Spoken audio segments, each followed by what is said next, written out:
Ayan guys, soup yan. Shrimp po, hipon, ayan guys. Luto-luto po. Ayan, kasama isa ko pupudin eh. Patalong na ginisa at may potato. Ayan guys, ang aming dinner. Ayan, diba? Sarap. Ito na yung ating, ayan guys.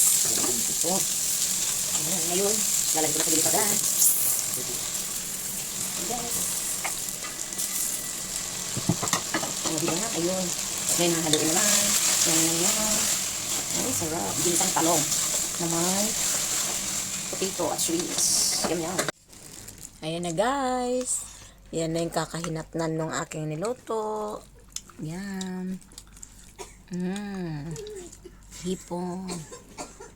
Yan. Bitin dyan na may yung potato. Ayan guys. Kain-kain lang pag may time. Kain-kain lang. At ayan guys, yung ulo, hiniwalay ko. At ito ay gusto kong sipsipin ng sipsipin. Ang yum para hindi naman sayang. Diba guys? Ayan. Prinito ko lang po siya with ampalaya with egg. My dinner. Our dinner guys.